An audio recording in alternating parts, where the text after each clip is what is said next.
Comenzamos con una plática más, la plática correspondiente al viernes 11 de octubre del año 2025.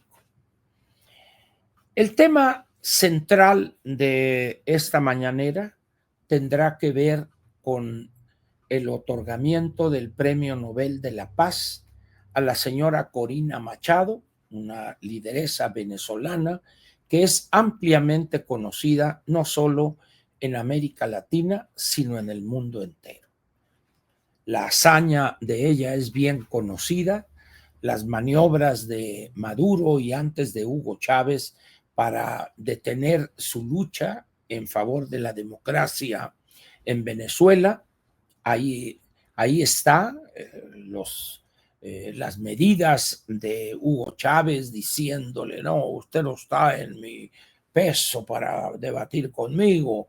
La verdad es que Hugo Chávez hacía el ridículo con esas respuestas ante una mujer valiente como Corina Machado.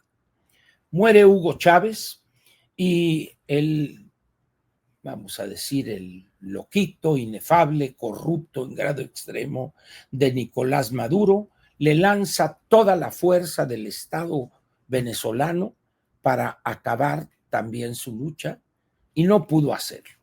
Lo más que llegó a alcanzar Nicolás Maduro fue obligarla o manejar el aparato jurídico de ese país para sacarla de la contienda por la presidencia de Venezuela y poner a una persona, un sustituto, una persona ya mayor, pero el fraude orquestado desde el mismo Estado venezolano hizo pues que fuera derrotada, entre comillas, pero la victoria moral y también política de Corina fue inobjetable. En esas condiciones, pues, la institución sueca que otorga estos premios le concede el Premio Nobel de la Paz 2025. Eso que debería ser algo de orgullo para los latinoamericanos, se ha convertido en un instrumento que ha evidenciado lo peor de nuestra clase política, o al menos de algunos integrantes de nuestra clase política en América Latina y también en España.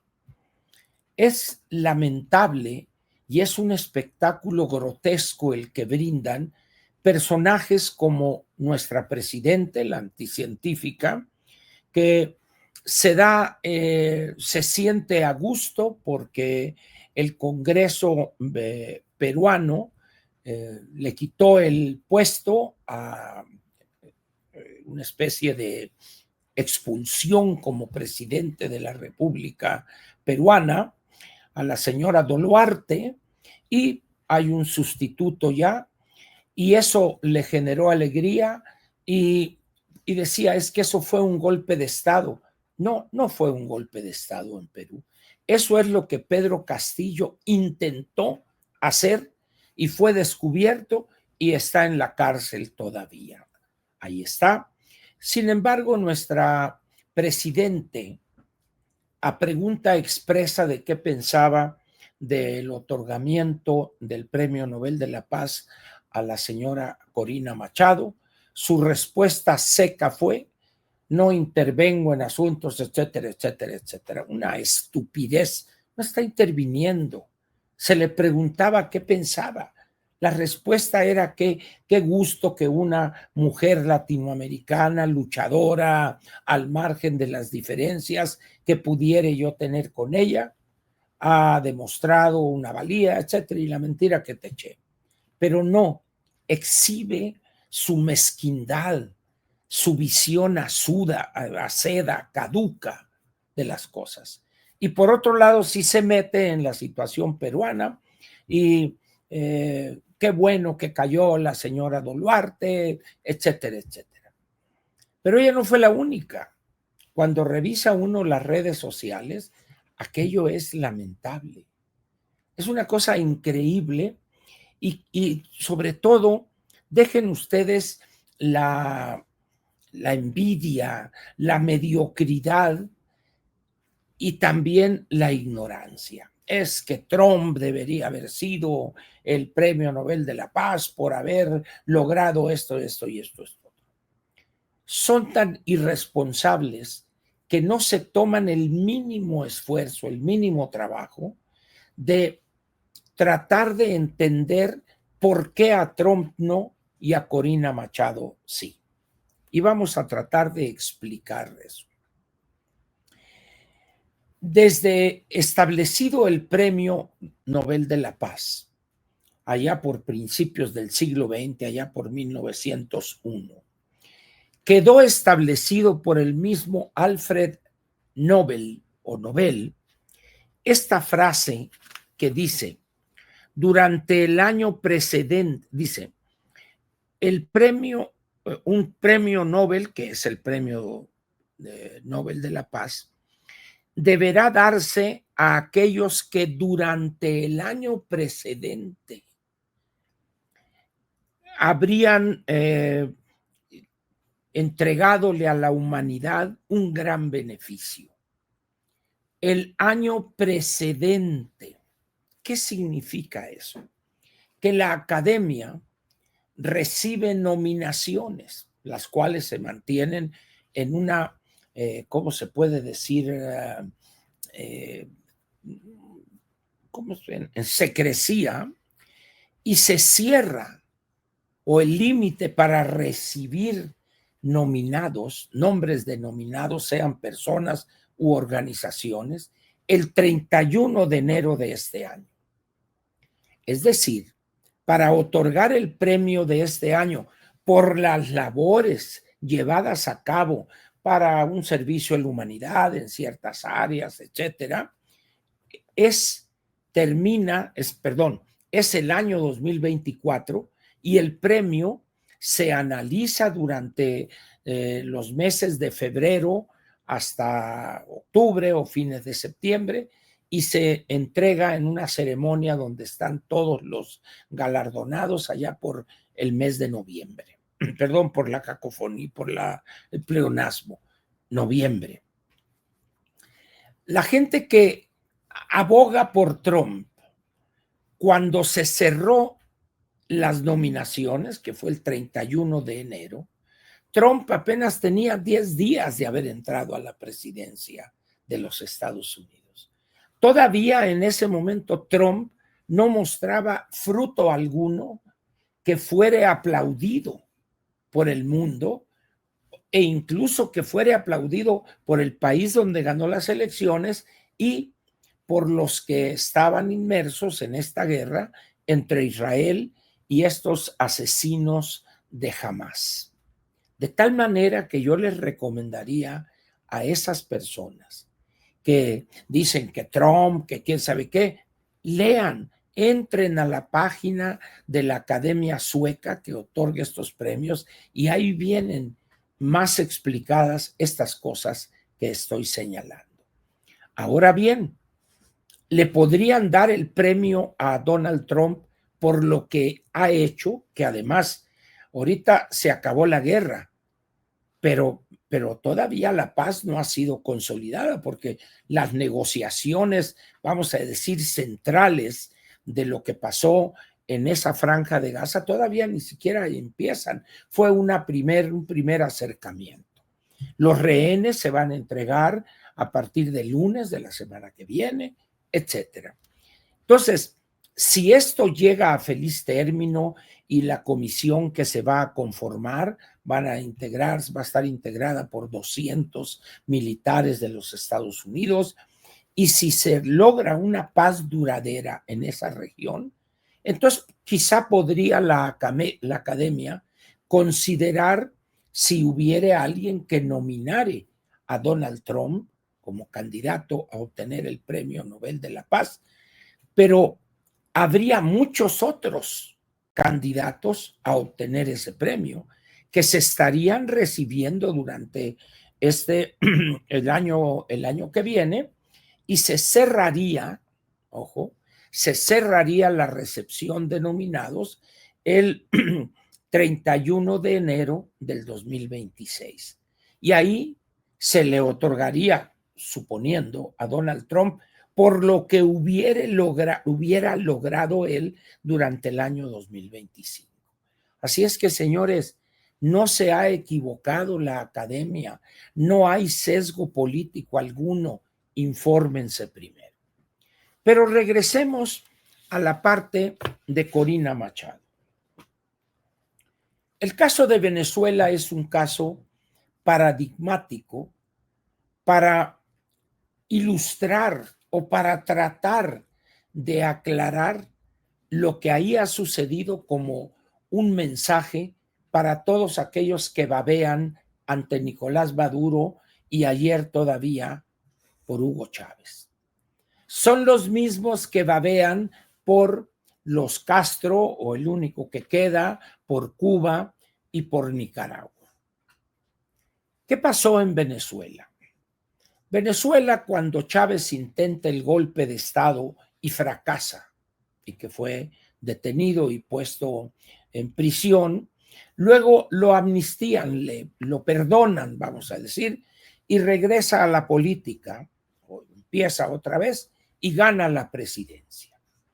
Venezuela en aquel entonces era un país rico aparentemente por el volumen de petróleo que exportaba.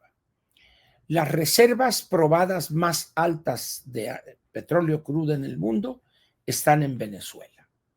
Es un territorio rico en petróleo. Muy bien, pero tenía un gran problema estructural económicamente hablando Venezuela. Era un país monoexportador.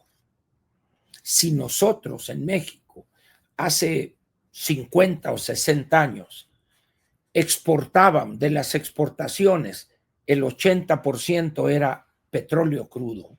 Venezuela era todavía más alto el porcentaje. De tal manera que era una fortaleza frágil, porque si por alguna razón se hubiese registrado un problema y el petróleo hubiese sido sustituido por otra fuente de energía o hubiera habido una guerra, etcétera, etcétera, Venezuela se habría quedado en una situación crítica. Sin embargo, el problema de Venezuela no surge por la sustitución del petróleo por una fuente alterna de energía, sino es porque llega un loco, un individuo desequilibrado como fue Hugo Chávez, apoyado, manipulado todavía por Fidel Castro, porque vivía él, no había fallecido. Y lo toman como títere y le dan cuerda con aquello del socialismo del siglo XXI. Y empieza Cuba a explotar esa ilusión de Hugo Chávez y empiezan a meterle la idea, tienes que protegerte tú porque la reacción te puede tumbar y por eso nosotros te vamos a proponer que mandemos especialistas en seguridad y control de la población. Pues órale, venga para acá, y tienen a 25, 30 mil especialistas del ejército cubano y les sacaban al año entre 2.500 y 3.000 millones de dólares. Les enviaron médicos, expertos en manipulación de cómputo, de base de datos para el manejo electoral. Y Venezuela se convierte en una nueva Cuba, guardando las debidas proporciones de tiempo, lugar y dimensiones. Y Hugo Chávez feliz, andando regalando dinero en el mundo, y cuando decimos regalando estamos hablando de miles de millones de dólares. Y luego sigue con esa ventolera y aquella expresión, ¿y ese banco de quién es? No, pues que un banco español, exprópiese, y esto, y exprópiese. Y pronto los efectos de esas locuras empiezan a dejarse sentir en Venezuela. Empiezan a escasear ciertos productos, entonces hay que traerlos ahora todos porque empiezan a dejar de producir, etcétera, etcétera. Hasta llegar a una situación donde Venezuela, aplicando estas técnicas que se conoce de los populistas, dividen al país, los malos y nosotros los buenos, y empieza a erosionarse el Estado venezolano. Y los resultados están a la vista. Llega un momento en que PDVSA, la empresa Petróleos de Venezuela, que llegó a extraer 4 millones de barriles diarios, ahorita prácticamente 0 barriles de petróleo extrae. Tiene que importar gasolina. ¿Y por qué? Porque cuando los trabajadores de PDVSA protestaron por una serie de injusticias que estaba cometiendo el gobierno de Hugo Chávez, en vez de negociar con ellos o en vez de entender las razones de estos técnicos y trabajadores, los despidió a todos. Venezuela despidió alrededor de 25,000 técnicos petroleros que se fueron y fueron aceptados con gusto por la petrolera colombiana, Ecopetrol, y algunas petroleras que trabajan y operan en el Medio Oriente. ¿Y qué pasó con PDVSA? Prácticamente PDVSA truena. Es más, hoy es una empresa prácticamente irrelevante. Y empieza Maduro a tratar de permanecer en el poder mediante la represión, la manipulación de las instituciones de justicia, las electorales, etcétera, pero lo hace manipulando la democracia para seguir manteniendo el poder. Esto es un detalle muy importante porque la gente piensa que todos estos personajes llegan mediante un golpe de Estado. No necesariamente. El populismo más peligroso hoy es aquel que utiliza la democracia para acabar con la democracia, sin necesidad de dar un golpe de Estado en el sentido clásico como lo hemos conocido. El caso de México es ejemplar también. López Obrador llega en su tercer intento, fue de 6, sí, el 6, el 12 y el 18. En su tercer intento llega a la presidencia con 30 millones de votos contados escrupulosamente por el viejo, por el INE o por el IFE antes. ¿Y qué hace López Obrador? Utiliza la democracia no para fortalecerla y mejorarla y para generar nuevas condiciones en México. Utiliza la democracia para acabar con la democracia.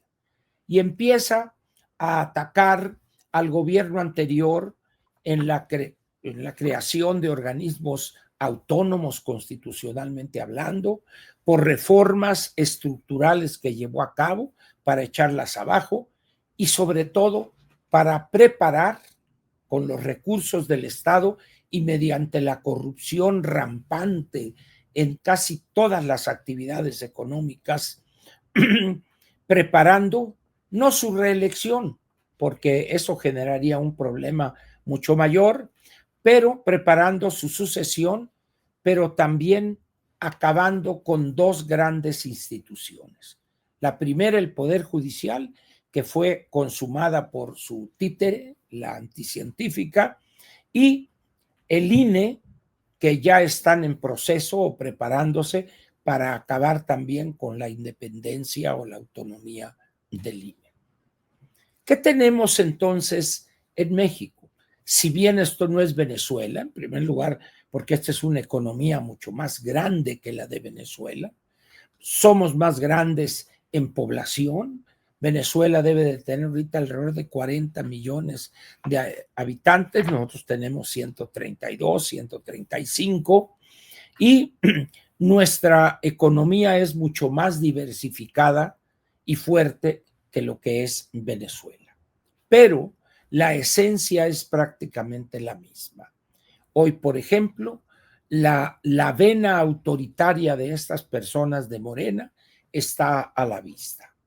López Obrador ya no es gobernante, pero como si lo fuere, y la anticientífica, que está entregada totalmente en lo ideológico a López Obrador. Aquí la pregunta entonces, ante este panorama y con lo que hemos estado viendo de Venezuela, de Cuba y de Nicaragua, ¿es posible que estos 4 países, los 3 mencionados, más el caso de México, tengan éxito? Y la respuesta inmediata es un no rotundo. ¿Por qué? No hay un solo país donde esa forma de querer permanecer en el poder indefinidamente haya tenido éxito. Hay algunos donde los tiranos, los dictadores han permanecido muchos años en el poder, pero no llegaron por la vía democrática.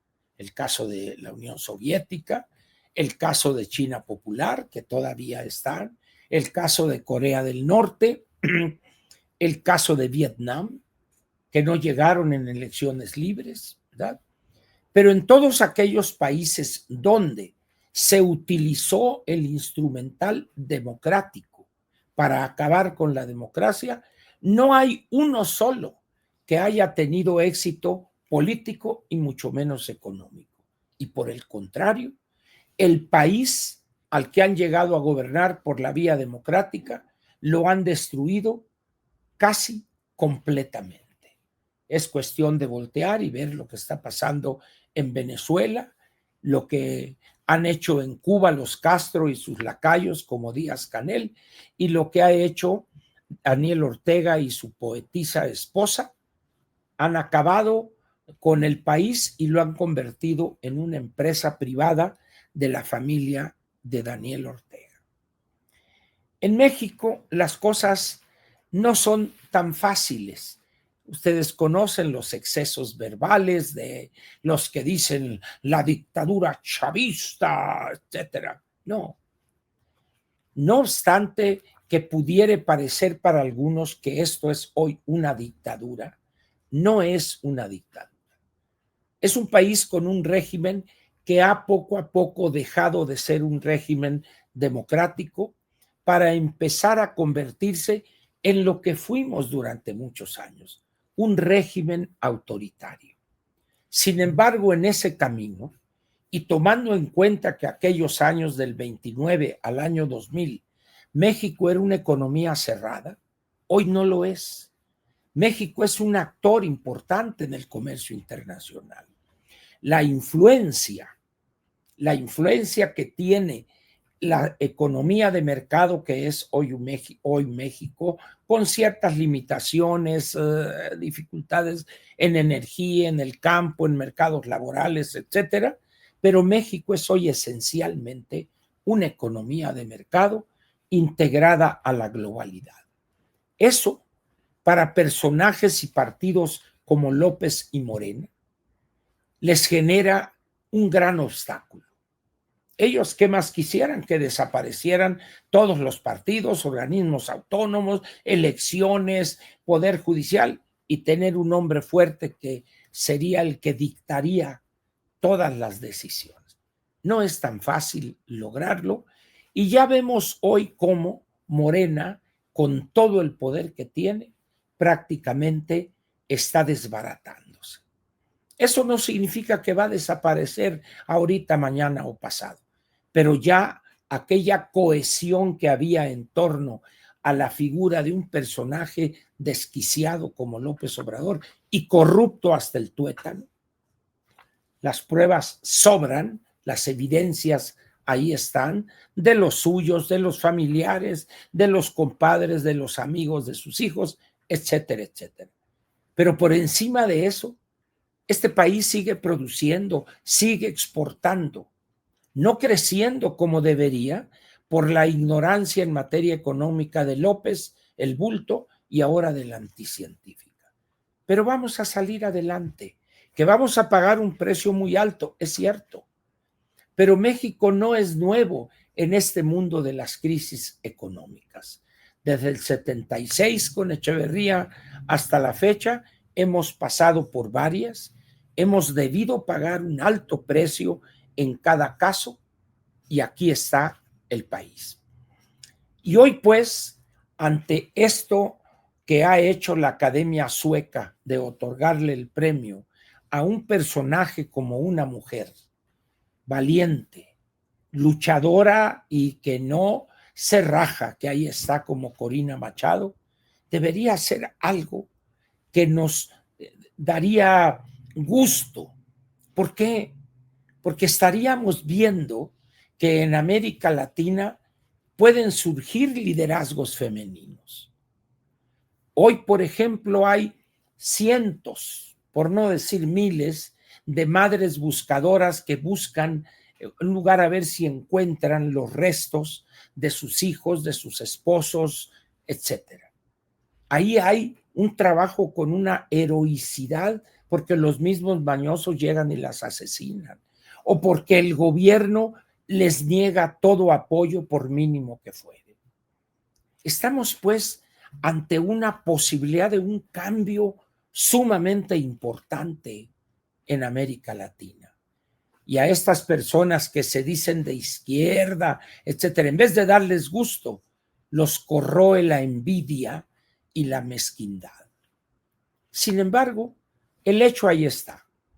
Corina Machado va a estar dando un discurso que no lo dudo que será memorable en la ceremonia allá a fines de noviembre en Estocolmo.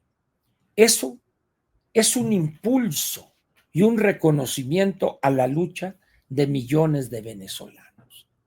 Eso, repito, nos debería dar un gran gusto a nosotros, políticos o no, mujeres y varones, debería darnos un gran gusto. Sin embargo, somos los mexicanos envidiosos. No podemos ver éxito ajeno porque nos molesta. La típica figura de el mezquino, del acomplejado de López Obrador, el bulto. Y qué lamentable es eso, porque tener personas que nos gobiernan con esa mentalidad no solo dificultan el avance democrático, sino que además retrasan el desarrollo del país y llegan a la demagogia extrema. Ayer les comentaba, les leí una cosa graciosísima, cuando la anticientífica ante los integrantes del Foro Económico Mundial que llegaron a México y les presentó el Plan México, este juguetito de esta dama que ni es alta ni tiene gracia, y que vamos a hacer o a producir, dijo, talento, y vamos a empezar desde niños enseñándoles esto, esto y esto. Y cuando uno que conoce la realidad, millones de mexicanos la conocen, del nivel educativo, de los maestros, que son los que deben transmitir el conocimiento a nuestros hijos y nietos, dice uno, ¿cómo es posible que se atreva a manifestar ese tipo de cuestiones? Pero en fin, ¿qué sigue de esto? Yo esperaría que las mujeres que hacen política en México les diere gusto que incluso invitaren en un futuro próximo a la señora Corina Machado a que tuviera reuniones con mujeres y también con varones o con los partidos políticos. Pero si los partidos políticos están más interesados, sus dirigentes, en decirnos que saben planchar o que se saben maquillar o que Jorge Romero desaparece y luego aparece hoy con un grupo de mujeres panistas, tengo entendido, cuando la convocatoria debería ser a todas las mujeres mexicanas, a todas. ¿Por qué? Porque Corina Machado supo y pudo y quiso hacer que toda mujer venezolana luchara para lograr sacar a Nicolás Maduro y antes a Hugo Chávez del gobierno. Corina Machado no distingue entre las mujeres de mi organización o las otras, no. Y aquí sale Jorge, con todo el respeto, con esa visión sectaria. No, hombre. Estamos en la etapa de que los partidos deben abrirse, deben convocar sin compromiso alguno a millones de mujeres en México. No olvidemos que de esta lista nominal de 99 millones o 100 millones, el 52, casi el 53% son mujeres y el 47, 48 son varones. Es decir, hay una diferencia entre 4 y 5% entre los varones y las mujeres. Dicho claramente y de manera coloquial, las mujeres en la lista nominal son más que los hombres, numéricamente hablando. Pero hay que convocarlas. ¿Por qué? Porque hay una gran cantidad de espacios cerrados a las mujeres. En algunos lugares, el acoso sexual, etcétera, cosas que usted conoce de cómo los políticos mexicanos tratan a la mujer mexicana. Espero pues que este reconocimiento a Corina Machado sea ese impulso, como habrá otros, que nos ayudarán en América Latina a avanzar en la construcción de una mejor democracia que la que teníamos todavía en noviembre del año 2018. Seríamos unos irresponsables si no aprovecháramos al máximo esta oportunidad que la Academia Sueca, sin proponérselo, nos está entregando en bandeja de plata.